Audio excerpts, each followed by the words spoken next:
Hornet's Nest, Story 50. Bubba Doo, the faithful and under-your-feet wiener dog, came downstairs the other morning asking if I had seen the bug spray. I told him to check the medicine cabinet. He shook his head no. I had forgotten the goat barn incident in San Diego. You may recall that Teddy White had a headache, and when Bubba opened the medicine cabinet and pulled a chain, the wall opened, revealing a secret bomb shelter. I went and found the bug spray for him. When I came back to the kitchen, Bubba was eating his breakfast. I asked him what he wanted the bug spray for, and he answered that since the weather was getting nicer, he had decided to take the pups at the home for Wayward Wiener Dogs on a hike around Golden Age Pond. Soon a yellow school bus filled with noisy wiener dogs pulled up, being driven by Sister Give Me a Dollar from nearby St. Oscar's of Myers. The sisters are going along to help with the pups. They even brought baskets full of bologna sandwiches. The nuns bared their teeth at me. They have never forgiven me for pointing out their bad habits.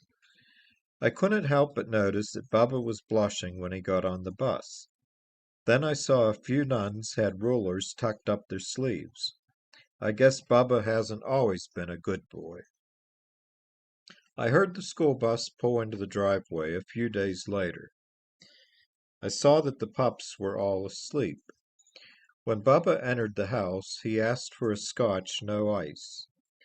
He has found that ice in his drink after riding on a school bus makes him remember lost homework.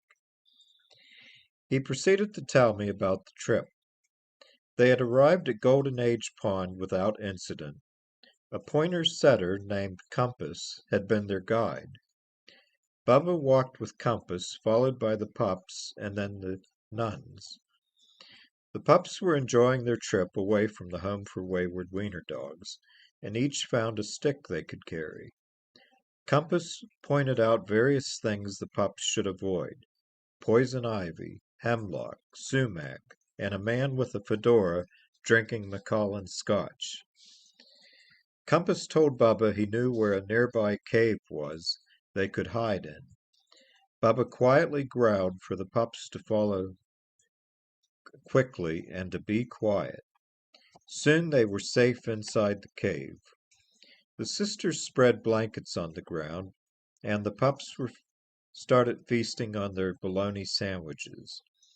It wasn't long before Bubba and Compass saw Pooh-Paw Tony walking through the woods, poking here and there with a large stick, trying to find the dogs. Compass pointed to a nearby tree, and Bubba spotted what the pointer setter had seen. Bubba went to one of the pups and asked him for the slingshot he had noticed when the pup got on the bus. The Pooh-Paw was almost at the entrance to the cave when Bubba aimed the slingshot and fired a tennis ball. His aim was perfect, and the tennis ball hit a giant hornet's nest. The hornets flew out of their nest and headed straight for the Pooh-Paw. Poor Tony let out a scream and dropped his bottle of Macallan's. Bubba, Compass, the pups, and the sisters were all howling with laughter as they watched Tony running through the woods with the hornets in hot pursuit. After finishing their bologna sandwiches, the pups went swimming in Golden Age Pond, and as the sun started to set, it was time to head home. I hope this finds you safe, healthy, and sane, and please beware of wiener dogs calling you honey.